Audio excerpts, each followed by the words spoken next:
Matamgi Manipuri Wari channel asibu tabiriba khwaipom namukpu taramna opoga loinana ikoknona khurumjari ngasi muktaminarasi Eigi Maching Fattabi Nungshibi tara taruk suba tangka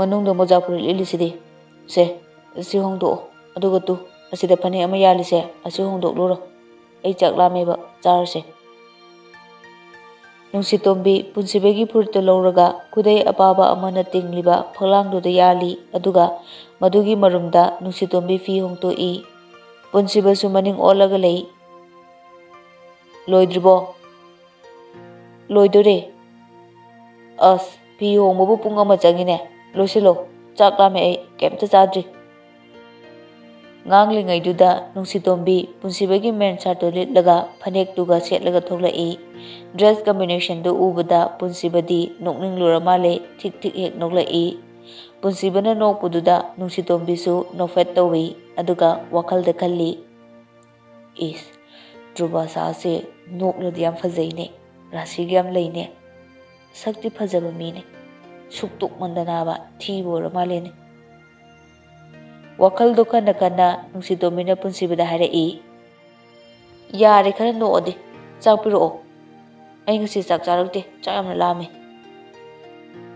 ani do pukam amata da chak chaminai hinjang sunga go oire lamlaga chabuga su oire aroibida haure ngyaktang di ani du waga ngangna de ikai su ikai na de kit kit nammi pukta chakhara tarakpadai di punsiba lepkre nungsitombi di number leptri chak chakom amaga isinga amuk namdana chak chapudu maloisilakle Tanggalakpagi tanja duda khegalai nungsitombi ising thakpa loibaga yengthorakpada punsibana yenglaga lerambatuda karino haina bisumani do khatchili punsibasu kaisu nate haiduna mangak nomlai chak chabagi kondu nungsitombina loisali aduga hoi mai haidana phamungda kakhatki punsiba nungsitombi da sorry de hainingi adubu nungsitombina hoi mai haidana tumkhibaduda karimta hairudre punsibadi pungkaduda mai teklaga lehore nungsitombidi chaklambagi choktarubuduga tumthakre adum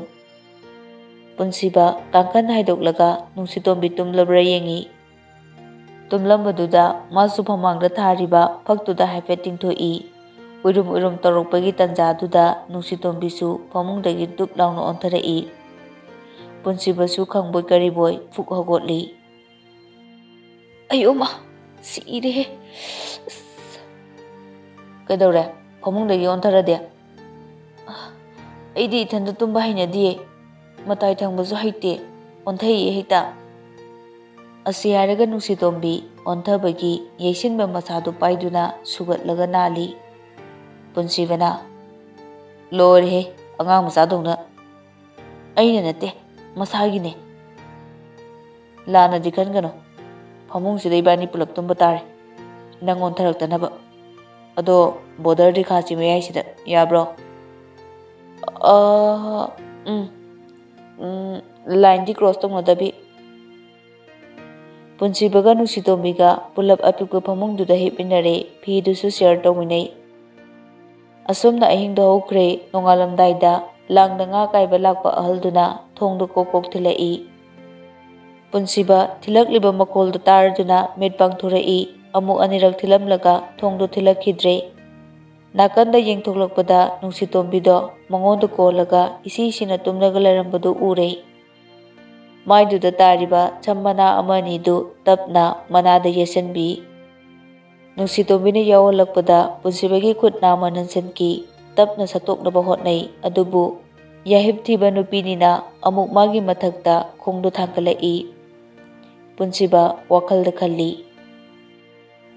as masigi nupise yahib te harap thiba nupini border cross tongnadabi haraga aigi thakta makhonga loi thangkalaine upai leite punsiba makutusu satokpa yadre hek satke tawbuga nungsitombina hekta kolai khongdusu magi mathakta dumak thangkalaga thamalli pungkhai muk leiraga nongali ngali torokpagi adwaida uchek waya khongbagi makol tarakle nungsitombi di hojiksu ningaidena tumli Ngahak leibaga Nungshitombi mikap tholokpagi mit noirakpaduda punsiba tumba saraga mitto khangoi uishanki. Nungsitombina mit pangthorakpada punsibana nakanda tumlaga lerambadu hek urure. Punsibagi maiduda tapna nali. Mana punsibagi pambomda mongkhangnaraga hiplaga magi mathakta khong thangkalambadu ure. Madu ururaga maithongda nokfet tawrai.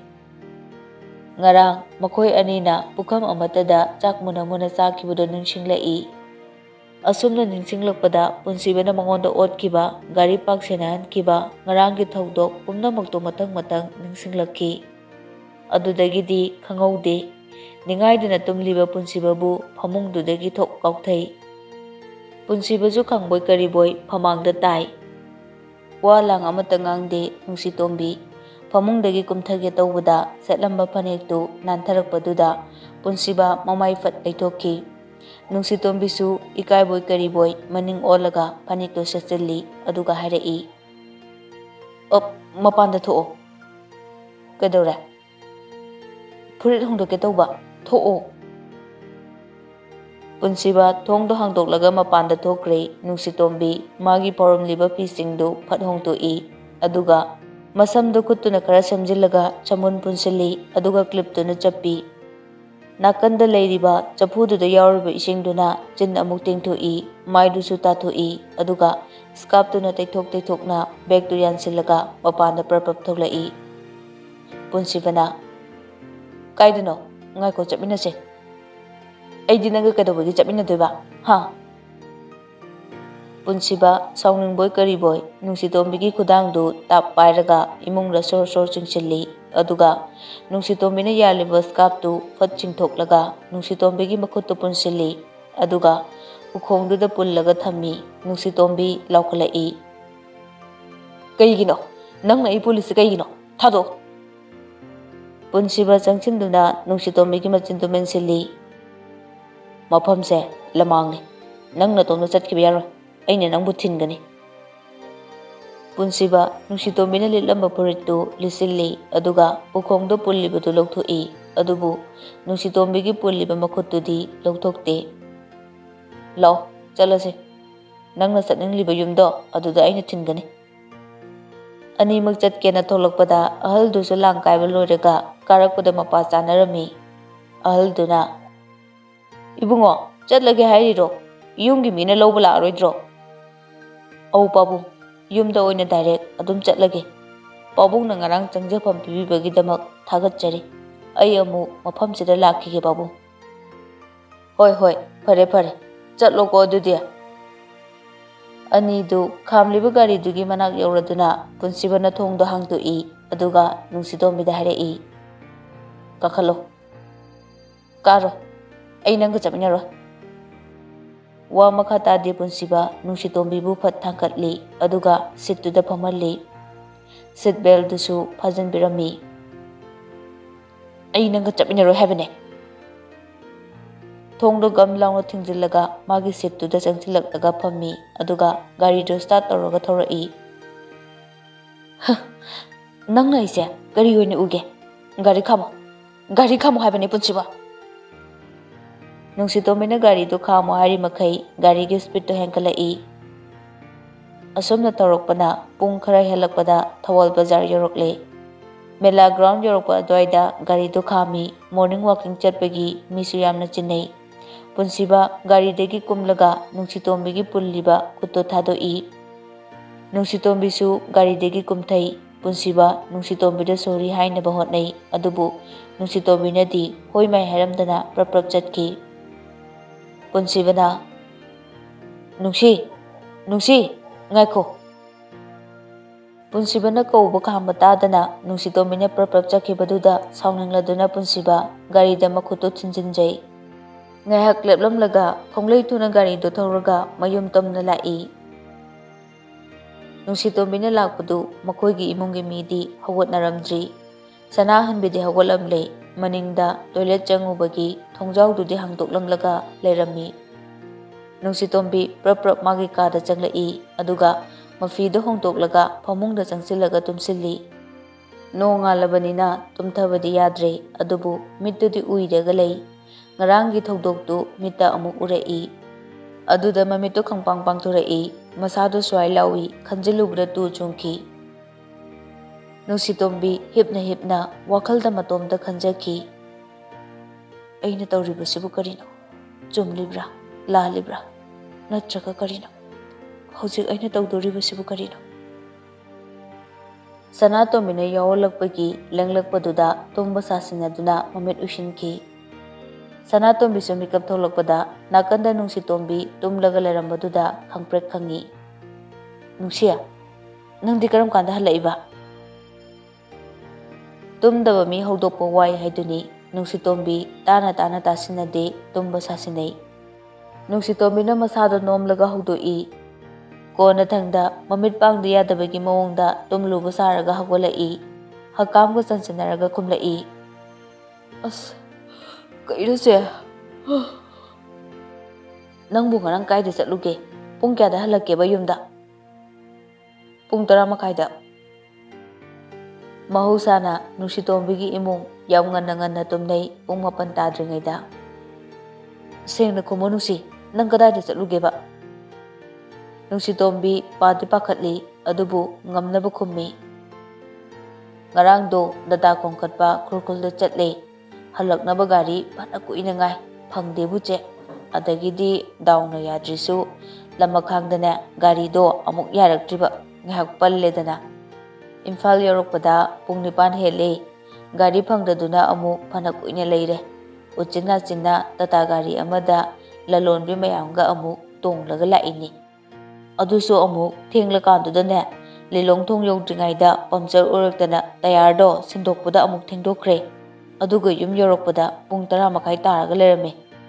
Noi loina tumna lerame thonga londa kai. Aisu wamandana noi kanamta hawdoktabida adum tumlaba. Aina ne ngarang ikon tumlise. Thongdo aina lolamlibane. Sengna hayo.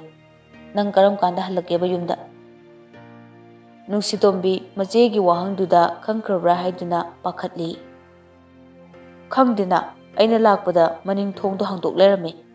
Che, nangise yam thasadabe waraba aise. Aise kari phattaba tawkhrageba.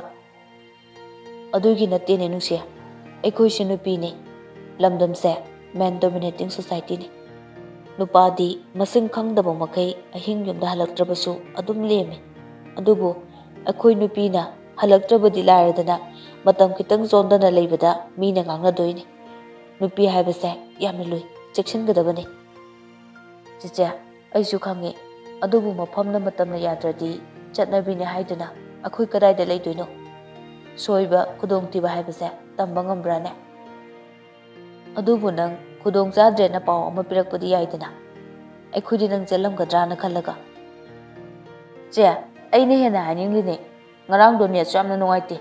Adugi sumathakta phone ju battery yaudre off takre. Kamaina kanadagi paw haraktoino. Nungsitombi sausinaraga kadagi mapan thoki.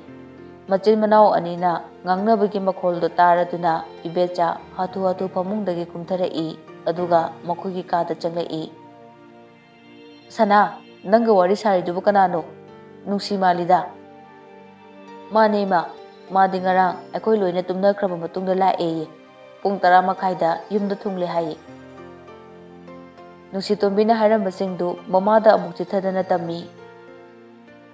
Hai bema mi tahan bayaba natteko. Lanjemba hanglaklabasu pung 9 yumda thungle hayuko. Sanahan bina toiletegi tholakpada maningda Nungsitombi brush tawraga lerambaduda ingak ngai. Charanga paibiya nangdi ngarang karam kanda halaiba. Nungsitombi khumde tawfom tokpa brush to adumak tawraga lei. Hai charanga paibiya tadro nangbo aina hanglise. Nangbo ngarang pung kyada halake haibani ne. Nine brush tawba loiraga haige imungda leramo. Sanahan be imungda changlaklaga Nungsitombi ki kada changlei. Mama macha wari sanarambadu masu tare. Ngaiko noyani ki marakta charanga paibi lakpase ngarang kana khangawe. Amta khangawdi ni ne. Madi ngarang pung kyada halai bijanu ne. Hainaringay tanjaduda Nungsitombi mamay mami tathokpa loiraga kaada changlai. Saranga paibia nang pung kayada ngarang yumda halakke. Nungsitombi macheda likiba waridu chap manana tammi. Kainone hairisibo ngarang bothong hangdoklambrane. Nungsitombi na Oh noi mayamgise aina hariba wase karimta thajadabagi wanine. Aisi yamna lam henba minine oktabiraba noina urise. Aina ngarang kayang wana thawai chi kubak ta haplag halakkibadudi khangdine noi. Sana hanbina adugi na tene nangbo. Sana tombina amu ngasidi chatkadro. Nungsitombi na chatloi ai chakse puk thanna charaga amukta tungge yang wari haujisu che tabolosuluro cho. Loina chatnakhre Nungsitombi mayamdadi manaba moongda ngangkhre minamkhre adubu masana masabu karamna minamjagani. Table da leiriba ising bottle do logduna thakke torubada ngarang thakpo loihogdaba ising do oiduna lerami. Laija mineral water bottle do da yenglaga Nungsitombi mamitagi mapi chintarei. Asuklamna fattaba minungsi khangdaba nangi office da aina thabak tawdaba nate. Charana mata charabasu ipagi hidakti walaloi migi minai orasu oigane. Nangi office tidadi ai thabak tawraroi.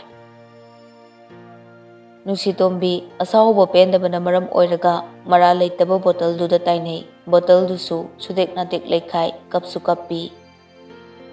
Somlana thambal sanana sumang waisil ingaida punsiba gari thaujalai. Gari do garage ta thamlamlaga tholakpada thambal sanana. Boy, nangbu ngarang kadaida leiruge? Office ta leyenine. Aigi breakfast to kitang tuna sambirakirani. Hoi hoi. Punsiba magi kada prap changlakpada Nungsibina ayuki lagi dukkat na batholakpada mapa chana duna thengnei. Nungsibina ngaiko nang ngarang kaida chatloi. Office ta na habidi aisu khangi. Khanglaga karigi hangino. Asiaram laga punsiba prap kakhat kre mathakta Nungsibidi punsibagi mataududa khanjanaraga lehawi. Karino mana hantak honglakliba matausibo kaidobuga yawrajanone. Punsiba magi gari sodu pamungda langsalamlaga washroom da changki. Ngahak leraga irujaba loiraduna thoklai aduga dress change tawi dressing table mamangduda. Nungsitombi na ngasai mabu pamungdagi inthorokpadu mitmangda khangu urai. Hatke toromba samjetto laktana langthokki. Nungsitombi yumnam. Laptop to amuk hangi khalibu wakal du divert tawnaba hotnai adubu arembada tai laptop to amuk khumjilli. Nungsitombi gi mathakta tuition khibadu adu amuk mitta urai. Wakal du na maram oiraga masadu laita phong khangde. Kaadu da koichat chatlaga leiringaida thambal sanana tray amada magi breakfast puraga lai. Se sida leire nangbo ngasi thabuk chakadro. Chakani nine. Thamoigi mami maithongda tai habaduni punsibabu ubada thambal sanana khangle punsibagi wakal sari haiba. Ibungo kaidorage nangbo wakal nungaitana uida. Kaisu tawdinine office kine. Thambal sanasu wa makha taramdana kadudagi thokre punsiba sofa duda phamlaga lehawi. Punsibana sofa da phamlaga leiringai tanjaduda Nungsibina school chake haiduna tholakpada punsibagi ka pawraga lakpaduda mapa chanana thengnei. Punsibana unglaga sofa da ngathaduna makokto khut haplaga leirambadu ubada punsiba makok sare haibasi Nungsibina khangba ngamki. Nungsibi ka hendoklurobadu amu hanjilai. Boy, kaidore unglade kari problem leirage? Punsiba mit khangpang panglai. Kaisu tawde sum phamlambane. Ai khangi nang kok sai haiba. Karino hairo solve tawminase. Khangladi kari hanglai no. Nangi problem do khangdabagini hanglise. Yani ꯑꯩ ꯑꯗꯨꯝ solve ꯇꯧꯖꯒꯦ ꯑꯣ ꯐꯔꯦ ꯐꯔꯦ ꯃꯥꯏ ꯄꯥꯛꯄ ꯑꯣꯏꯌꯨ ꯅꯨꯡꯁꯤꯕꯤ ꯊꯣꯛꯈ꯭ꯔꯦ ꯄꯨꯟꯁꯤꯕꯅ ꯍꯟꯇꯛ ꯍꯣꯡꯂꯛꯂꯤꯕ ꯃꯑꯣꯡꯁꯤꯗ ꯅꯨꯡꯁꯤꯕꯤ ꯌꯥꯝꯅ ꯉꯛꯈꯤ ꯑꯗꯨꯕꯨ ꯍꯥꯏꯗꯣꯛꯎ ꯍꯥꯏꯕ ꯌꯥꯗꯕꯅꯤꯅ ꯀꯔꯤꯗꯤ ꯍꯥꯏꯔꯨꯅꯤ ꯅꯨꯡꯁꯤꯕꯤꯁꯨ ꯁ꯭ꯀꯨꯜ ꯆꯠꯈ꯭ꯔꯦ ꯑꯊꯣꯏꯕꯒ ꯑꯍꯦꯟꯕꯤꯒꯁꯨ ꯁ꯭ꯀꯨꯜ ꯆꯠꯅꯕ ꯃꯕꯣꯛꯅ ꯑꯋꯥꯠ ꯑꯄꯥ ꯌꯦꯡꯁꯤꯟꯕꯤꯔꯤ ꯃꯅꯥꯎꯅꯨꯄꯥ ꯑꯍꯦꯟꯕꯗꯤ ꯆꯀ꯭ꯔꯤ ꯈꯔ ꯊꯤ ꯅꯤꯡꯉꯥꯏ ꯌꯥꯝꯅ ꯇꯧꯏ ꯃꯉꯣꯟꯗ ꯁꯤꯡꯅꯕ ꯌꯥꯗꯦ ꯊꯦꯝꯂꯕꯗꯤ ꯂꯣꯏꯅ ꯌꯥꯏ ꯍꯥꯏꯕꯗ ꯑꯍꯦꯟꯕ ꯂꯥꯛꯑꯣꯁꯦ ꯐꯤ ꯁꯦꯠꯆꯟꯅꯕ ꯇꯧꯔꯁꯤ ꯁ꯭ꯀꯨꯜ ꯆꯠꯅꯕ ꯕꯣꯛꯆꯥꯅ ꯃꯦꯒꯤꯁꯨ ꯍꯧꯕꯤꯔꯦ ꯂꯣꯏꯍꯧꯗꯣꯔꯦ ꯕꯣꯕꯣ ꯑꯩ ꯁ꯭ꯀꯨꯜ ꯀꯥꯅꯤꯡꯗꯦ ꯑꯣꯖꯥꯅ ꯌꯥꯝꯅ ꯐꯨꯏ ꯁ꯭ꯀꯨꯜꯗ ꯍꯩ ꯅꯪꯅ ꯂꯝꯍꯦꯟꯕꯒꯤꯅꯤꯅꯦ ꯇꯥꯃꯣꯗꯤ ꯅꯣꯡꯃꯇ ꯐꯨꯗꯦ ꯑꯗꯨꯅ ꯅꯪꯁꯨ ꯂꯝꯍꯦꯟꯕ ꯌꯥꯗꯦꯀꯣ ꯍꯦꯟꯗꯦ ꯑꯩꯈꯣꯏ ꯃꯤꯁꯇꯣ ꯃꯁꯛ ꯌꯥꯝꯅ ꯊꯤ ꯑꯗꯨꯒꯤ ꯂꯝꯍꯦꯟꯕꯅꯦ ꯏꯁ ꯀꯌꯥꯗꯨꯅ ꯌꯦꯡꯉꯨꯅꯦ ꯃꯃꯤꯠ ꯐꯥꯎꯕ ꯀꯥꯛꯇ꯭ꯔꯤ ꯐꯖꯕꯒ ꯈꯪꯂꯗꯅ ꯊꯣꯏꯕ ꯁꯦ ꯈꯣꯡꯎꯞꯁꯦ ꯇꯣꯡꯁꯤꯟꯁꯤꯁꯦ ꯑꯉꯥꯡ ꯑꯃ ꯁꯦꯟꯅꯕ ꯐꯥꯎ ꯀꯗꯥꯏꯅꯣ ꯍꯥꯏꯅꯔꯤꯉꯩꯁꯤꯗ ꯆꯥꯎꯕ ꯆꯞ ꯃꯥꯟꯅꯕ ꯑꯅꯤꯅꯤ ꯑꯗꯨꯁꯨ ꯃꯈꯣꯡ ꯃꯈꯨꯠ ꯌꯥꯎꯕꯗ ꯍꯥꯏꯅꯔꯤꯕ ꯅꯨꯄꯥ ꯃꯆꯥ ꯃꯦꯝꯆꯥ ꯐꯗꯤ ꯍꯦꯛ ꯊꯣꯛꯏ ꯃꯁꯨ ꯑꯅꯤꯗꯨ ꯂꯥꯛꯅꯅꯕ ꯍꯣꯠꯅꯕꯗ ꯁꯂꯥꯛ ꯁꯥꯏ ꯑꯍꯦꯟꯕꯗꯤ ꯆꯀ꯭ꯔꯤ ꯐꯠꯇꯕꯗ ꯅꯠꯇꯅ ꯗꯤꯜ ꯂꯦꯟꯕꯁꯨ ꯌꯥꯝꯅ ꯀꯜꯂꯤ ꯃꯇꯤꯛ ꯃꯄꯥ ꯆꯥꯗꯅ ꯋꯥ ꯉꯥꯡꯕꯁꯨ ꯌꯥꯝꯅ ꯍꯩ ꯑꯍꯦꯟꯕ ꯅꯪꯕꯨ ꯇꯧꯅꯣꯃꯤ ꯐꯨꯔꯤꯠ ꯑꯉꯧꯕꯁꯦ ꯆꯨꯔꯅꯤꯕ ꯕꯣꯕꯣ ꯑꯩꯅꯦ ꯁ꯭ꯀꯨꯜꯁꯦ ꯀꯥꯅꯤꯡꯗ꯭ꯔꯦ ꯍꯥꯏꯕ ꯍꯩ ꯍꯅꯨꯕ ꯆꯍꯤ 50ꯒꯤ ꯋꯥ ꯍꯦꯛ ꯉꯥꯡꯂꯗꯅ ꯃꯆꯤꯜ ꯑꯁꯤꯅ ꯆꯥꯛꯁꯪꯗꯒꯤ ꯊꯝꯕꯥꯜ ꯁꯅꯥꯅ ꯂꯥꯎꯔꯛꯏ ꯏꯆꯦ ꯃꯦꯒꯤꯁꯦ ꯂꯣꯏꯔꯦ ꯑꯉꯥꯡ ꯑꯅꯤꯗꯨ ꯄꯨꯕꯤꯔꯛꯂꯣ ꯂꯥꯛꯑꯣ ꯕꯣꯕꯣꯛꯆꯥꯅ ꯃꯦꯒꯤ ꯍꯧꯕ ꯂꯣꯏꯔꯦꯌꯦ ꯁꯪꯒꯣꯝꯁꯨ ꯊꯛꯇꯣꯏꯅꯤꯁꯦ ꯃꯦꯒꯤ ꯆꯥꯅꯤꯡꯗꯦ ꯇꯜꯂꯦ ꯔꯤꯡ ꯔꯥꯎꯟ ꯆꯥꯒꯦ ꯅꯣ ꯀꯟꯇ꯭ꯔꯣꯜꯒ ꯍꯩ ꯑꯗꯨꯗꯣ ꯃꯌꯥꯡꯅ ꯁꯥꯕꯗ ꯊꯤ ꯍꯥꯞꯄꯦ ꯍꯥꯏꯕꯅꯤ ꯊꯤ ꯃꯥꯟꯗ꯭ꯔꯣ ꯃꯆꯨꯗꯣ ꯃꯦꯒꯤꯁꯨ ꯍꯥꯞꯄꯦ ꯑꯗꯨꯗꯤ ꯅꯪ ꯉꯁꯤꯀꯣ ꯅꯥꯍꯨꯝꯗꯨꯗ ꯊꯥꯖꯤꯜꯂꯛꯇꯣꯏꯅꯤ ꯊꯨꯅ ꯄ꯭ꯔꯕꯞ ꯂꯥꯛꯎ ꯃꯦꯝꯆꯥ ꯈꯣꯏꯗꯧ ꯊꯤꯠꯄꯗ ꯂꯣꯏꯈ꯭ꯔꯦ ꯄꯦꯜꯂꯕꯅꯤꯗ ꯁꯩꯇ ꯑꯋꯣꯏꯕ ꯃꯌꯥꯝꯅ ꯑꯃ ꯐꯪꯕꯗꯣ ꯑꯣꯛꯅꯔꯕ ꯀꯥꯟꯁꯤꯗꯅꯦ ꯑꯩꯅꯅꯦ ꯑꯅꯤꯅꯦ ꯂꯥꯛꯅꯔꯤꯁꯦ ꯑꯩꯅꯦ ꯑꯩ ꯂꯥꯎꯔꯒꯅꯦ ꯍꯦꯛ ꯀꯞꯅꯤꯡꯉꯕꯅꯤꯀꯣ ꯕꯣ ꯀꯞꯄꯣ ꯌꯦꯡꯒꯦ ꯑꯍꯦꯟꯕ ꯉꯥꯏꯍꯥꯛꯇꯪꯗꯨꯗ ꯒꯥꯔꯤ ꯑꯃꯨꯛ ꯏꯟꯗꯨꯅ ꯁꯥꯟꯅꯈ꯭ꯔꯦ ꯏꯁ ꯍꯩꯃꯣꯟ ꯊꯛ ꯅꯪ ꯑꯃꯨꯛ ꯒꯥꯔꯤ ꯏꯜꯂꯕ꯭ꯔꯥ ꯇꯟꯖꯥꯁꯤꯗ ꯂꯥꯛꯑꯣ ꯃꯦꯒꯤ ꯆꯥꯔꯨꯔꯁꯤ ꯂꯥꯛꯑꯣ ꯑꯉꯥꯡ ꯑꯅꯤꯗꯨ ꯈꯨꯗꯥꯡꯗ ꯄꯥꯏꯔꯒ ꯁꯣꯔ ꯆꯤꯡꯂꯒ ꯆꯥꯛꯁꯪꯗ ꯄꯨꯔꯛꯏ ꯁꯦ ꯄ꯭ꯔꯞ ꯆꯥꯎ ꯅꯠꯇ꯭ꯔꯗꯤꯅꯦ ꯁꯤ ꯈꯪꯕ꯭ꯔꯥ ꯁꯤꯅꯅꯦ ꯄꯗꯠ ꯅꯈꯣꯡꯗꯨꯗꯅꯦ ꯀꯟꯊꯠꯆꯅꯤ ꯃꯦꯝꯆꯥ ꯑꯁꯤ ꯍꯥꯏꯔꯒ ꯋꯥꯁꯥ ꯑꯃ ꯅꯥꯀꯟꯗ ꯊꯝꯃꯤ ꯆꯩꯗꯨ ꯎꯕꯗꯒꯤ ꯀꯤꯗꯅ ꯆꯥꯈ꯭ꯔꯦ ꯉꯁꯤꯒꯤꯗꯤ ꯎꯆꯤꯟ ꯅꯥꯆꯤꯟꯅ ꯂꯤꯊꯣꯛꯈ꯭ꯔꯦ ꯄꯤꯖ ꯄꯤꯊꯛ ꯂꯣꯏꯕꯒ ꯕꯦꯜ ꯂꯥꯛꯇꯨꯅ ꯁ꯭ꯀꯨꯜꯗ ꯆꯠꯈ꯭ꯔꯦ ꯁꯣꯝꯗꯅ ꯄꯨꯡ 9 ꯇꯥꯔꯛꯄ ꯑꯗꯨꯋꯥꯏꯗ ꯅꯨꯡꯁꯤꯇꯣꯝꯕꯤ ꯂꯟꯆꯦꯟꯕꯒꯤꯗ ꯂꯥꯛꯏ ꯏꯅꯝꯃ ꯗꯥ ꯂꯟꯆꯦꯟꯕ ꯂꯩꯇ꯭ꯔꯣ ꯍꯩꯃꯥ ꯅꯨꯡꯁꯤ ꯅꯪꯕꯨ ꯉꯔꯥꯡ ꯄꯨꯡ ꯀꯌꯥꯗ ꯌꯨꯝ ꯌꯧꯔꯛꯀꯦ ꯄꯨꯡ 9 ꯑꯗꯨꯋꯥꯏꯗ ꯂꯥꯛꯑꯦ ꯏꯅꯝꯃ ꯗꯥ ꯂꯟꯆꯦꯟꯕ ꯂꯩꯇ꯭ꯔꯣ ꯂꯩꯌꯦ ꯀꯥꯔꯣ ꯁꯤꯗ ꯐꯝꯃꯨ ꯂꯥꯛꯑꯣ ꯁꯣꯅꯤꯌꯥ ꯂꯟꯆꯦꯟꯕ ꯀꯧꯊꯣꯛꯄ ꯆꯪꯈꯤ ꯃꯤꯀꯨꯞ ꯈꯔꯒꯤ ꯃꯇꯨꯡꯗ ꯂꯟꯆꯦꯟꯕꯁꯨ ꯊꯣꯛꯂꯛꯏ ꯂꯟꯆꯦꯟꯕꯅ ꯅꯨꯡꯁꯤ ꯅꯪ ꯉꯔꯥꯡ ꯀꯔꯝ ꯀꯥꯟꯗ ꯌꯧꯔꯛꯀꯦ ꯄꯨꯡ 9 ꯑꯗꯨꯋꯥꯏꯗ ꯏꯝꯐꯥꯜ ꯌꯧꯕ ꯒꯥꯔꯤ ꯐꯪꯗꯗꯅ ꯑꯗꯨꯗ ꯏꯃꯥꯟꯅꯕꯤ ꯑꯃ ꯈꯔ ꯃꯝꯂꯛꯄ ꯑꯗꯨꯋꯥꯏꯗ ꯊꯦꯡꯅꯗꯅ ꯃꯣꯏ ꯃꯌꯥꯝꯕꯒ ꯃꯥꯒꯅ ꯏꯝꯐꯥꯜ ꯐꯥꯎꯕ ꯊꯤꯜꯂꯛꯑꯦ ꯑꯗꯒꯤ ꯂꯥꯏꯟꯗ ꯑꯃꯨꯛ ꯂꯥꯛꯑꯕ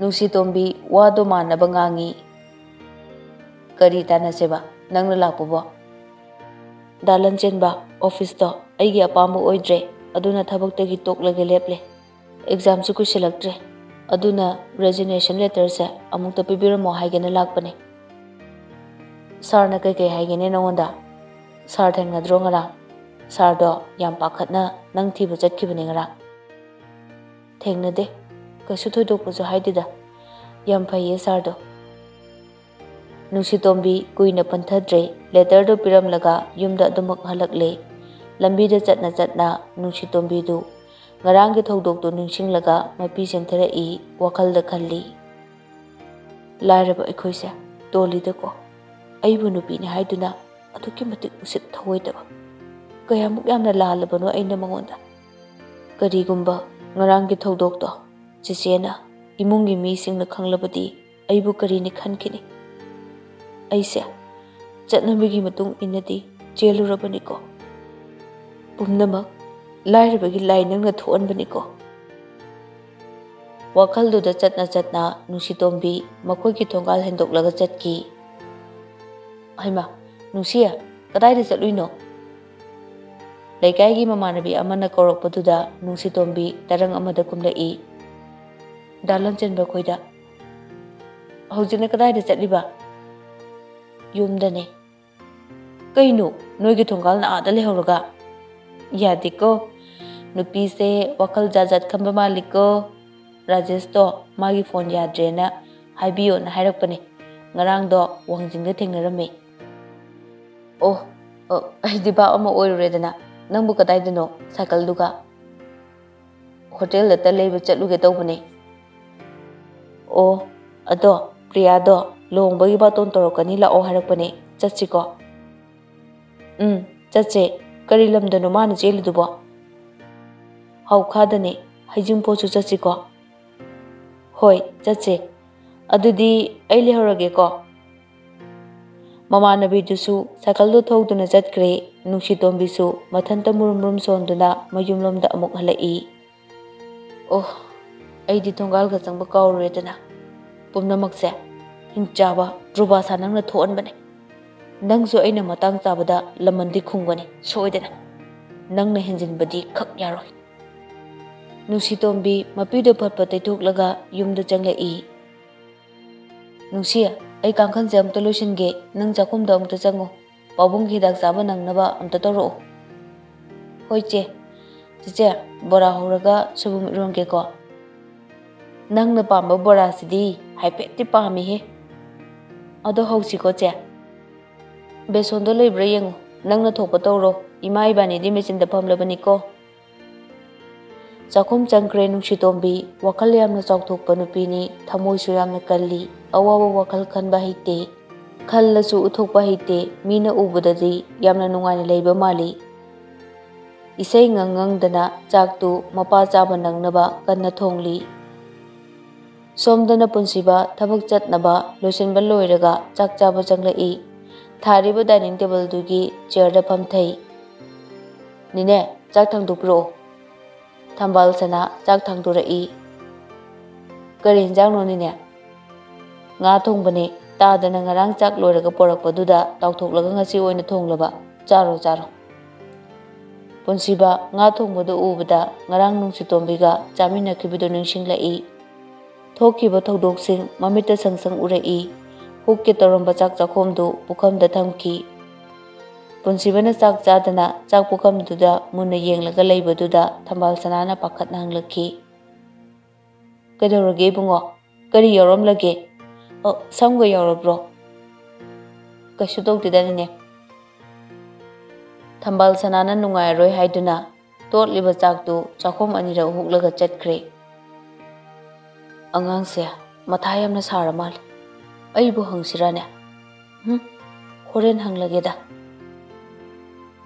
ꯄꯨꯟꯁꯤꯕ ꯆꯥꯛ ꯇꯣꯛꯄꯒ ꯃꯥꯒꯤ ꯕꯦꯒꯇꯨ ꯄꯨꯔꯒ ꯒꯦꯔꯦꯖꯇꯒꯤ ꯒꯥꯔꯤꯗꯨ ꯊꯧꯗꯣꯛꯇꯨꯅ ꯑꯣꯐꯤꯁꯇ ꯆꯠꯈ꯭ꯔꯦ ꯃꯤꯅꯤꯠ 45ꯒꯤ ꯃꯇꯨꯡꯗ ꯑꯣꯐꯤꯁꯇ ꯄꯔꯄꯔ ꯆꯪꯂꯛꯄꯗ ꯅꯨꯡꯁꯤꯇꯣꯝꯕꯤꯒꯤ ꯐꯝꯐꯝꯗꯨꯗ ꯆꯥꯅꯅ ꯃꯤꯐꯝ ꯇꯥꯈꯤ ꯏꯍꯥꯡ ꯍꯥꯡꯂꯒ ꯂꯩꯔꯝꯃꯤ ꯅꯨꯡꯁꯤꯇꯣꯝꯕꯤꯗꯤ ꯂꯥꯛꯇ꯭ꯔꯤ ꯄꯨꯟꯁꯤꯕ ꯋꯥꯈꯜꯗ ꯈꯜꯂꯤ ꯑꯁꯨꯛ ꯌꯥꯝꯅ ꯅꯦꯒ꯭ꯂꯦꯛ ꯇꯧꯕ ꯅꯨꯄꯤꯁꯤꯕꯨ ꯀꯔꯝꯕ ꯅꯨꯄꯤꯅꯣ ꯍꯥꯏꯐꯦꯠ ꯌꯦꯡꯂꯝꯂꯒ ꯃꯥꯒꯤ ꯀꯥꯗ ꯆꯪꯈ꯭ꯔꯦ ꯃꯥ ꯍꯦꯛ ꯆꯪꯂꯛꯄꯒ ꯂꯟꯆꯦꯟꯕ ꯀꯥꯗ ꯆꯪꯂꯛꯏ ꯃꯦ ꯑꯥꯏ ꯀꯝ ꯏꯟ ꯁꯔ ꯀꯝ ꯏꯟ ꯁꯔ ꯗꯦꯜꯂꯤꯗꯒꯤ ꯁꯥꯔꯒꯤ ꯕꯤꯖꯤꯅꯦꯁ ꯄꯥꯔꯠꯅꯔ ꯃꯤꯁꯇꯔ ꯃꯥꯅꯛꯀꯤ ꯐꯣꯟ ꯂꯥꯛꯑꯝꯃꯤ ꯀꯔꯤ ꯍꯥꯏꯔꯛꯂꯤꯅꯣ ꯃꯥꯒꯤ ꯑꯅꯧꯕ ꯂꯣꯟꯁ ꯇꯧꯕ ꯀꯣꯜ ꯗ꯭ꯔꯤꯡꯛꯇꯣ ꯑꯗꯨꯒꯤ ꯃꯇꯥꯡꯗꯅꯦ ꯁꯥꯔꯒ ꯋꯥꯔꯤ ꯈꯔ ꯁꯥꯟꯅꯅꯤꯡꯉꯦ ꯍꯥꯏꯔꯝꯕꯅꯦ ꯍꯣꯔꯦꯟ ꯄꯨꯡ 1ꯗ ꯚꯤꯗꯤꯑꯣ ꯀꯣꯜ ꯇꯧꯔꯛꯀꯦ ꯍꯥꯏꯔꯝꯃꯦ ꯑꯇꯩꯗꯤ ꯅꯨꯡꯁꯤꯇꯣꯝꯕꯤꯕꯨ ꯉꯔꯥꯡ ꯊꯦꯡꯅ ꯄꯨꯡ 9ꯗ ꯌꯨꯝ ꯌꯧꯔꯛꯑꯦ ꯍꯥꯏ ꯁꯥꯔ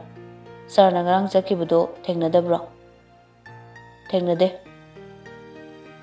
ꯄꯨꯟꯁꯤꯕ ꯋꯥꯈꯜꯗ ꯑꯃꯨꯛ ꯁꯣꯜꯂꯤ ꯑꯣ ꯑꯩꯒ ꯊꯦꯡꯅꯩ ꯍꯥꯏꯗ꯭ꯔ ꯃꯥꯜꯂꯦ꯫ ꯐꯔꯦ, ꯂꯣꯠꯅꯤꯡꯉꯗꯤ ꯂꯣꯠꯂꯁꯅꯨ꯫ ꯁꯥꯔ, ꯁꯤ ꯄꯤꯔꯛꯑꯦ ꯃꯥꯅ꯫ ꯄꯨꯟꯁꯤꯕ ꯆꯦꯗꯨ ꯂꯧꯁꯤꯜꯂꯤ ꯑꯗꯨꯒ ꯌꯦꯡꯉꯤ, ꯔꯦꯖꯤꯒꯅꯦꯁꯟ ꯂꯦꯇꯔ ꯑꯣꯏꯔꯝꯃꯤ꯫